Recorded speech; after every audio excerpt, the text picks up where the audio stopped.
Signal ജംഗ്ഷനിലെ കുരുക്ക് പരിശോധിക്കാൻ ഗതാഗത മന്ത്രി KB ഗണേഷ് കുമാർ ദേശീയപാതയിൽ യാത്ര നടത്തി. ദേശീയപാതയിൽ ഏറ്റവും കൂടുതൽ സിഗ്നലുകളിൽ കാത്തുകിടക്കേണ്ടി വരുന്ന തൃശൂർ-അരൂർ പാതയിലാണ് പ്രശ്നപരിഹാരത്തിനായി മന്ത്രി ഇറങ്ങിയത്. ഹൈവേയിലെ ഗതാഗത കുരുക്ക് ഒഴിവാക്കാൻ അനാവശ്യ സിഗ്നൽ ലൈറ്റുകൾ അണയ്ക്കുമെന്ന് ഗതാഗത മന്ത്രി KB ഗണേഷ് കുമാർ. ദേശീയപാതയിലെ അശാസ്ത്രീയ സിഗ്നലുകൾ യാത്രാ കാലതാമസം ഉണ്ടാക്കുന്നുണ്ട്. അനാവശ്യ സിഗ്നലുകൾ ഒഴിവാക്കി യു-ടേണുകൾ അനുവദിച്ച പ്രശ്നത്തിന് പരിഹാരം കാണുമെന്നും മന്ത്രി പറഞ്ഞു. തൃശ്ശൂർ മുതൽ ആലുവ വരെയുള്ള മുഴുവൻ ലൈറ്റുകളുടെയും ടൈമിംഗ് ഹൈവേയിൽ കൂട്ടാൻ തീരുമാനിച്ചിരിക്കുക. അതിലൂടെ കുറേ വണ്ടികൾ കടന്നു പോകും. ഏറ്റവും കൂടുതൽ വണ്ടി വരുന്ന ഹൈവേയിൽ രാത്രിയിലും ഇതേ സമയമാണ് കിടക്കുന്നത് കേട്ടോ.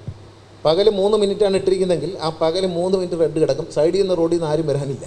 പരമാവധി ട്രാഫിക് ലൈറ്റുകൾ ഒഴിവാക്കുക എന്നുള്ളതാണ്.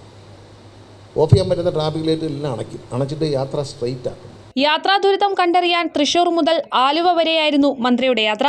ദേശീയപാത PWD ഉദ്യോഗസ്ഥരും ജനപ്രതിനിധികളും നാട്ടുകാരും മന്ത്രിക്കൊപ്പമുണ്ടായിരുന്നു. നേരിട്ട് ഹൈവേയിലേക്ക് കയറുന്നതിന് പകരം സർവീസ് റോഡുകൾ തുറന്ന് ഗതാഗതം ക്രമീകരിക്കാനുള്ള നിർദ്ദേശവും മന്ത്രി നൽകി.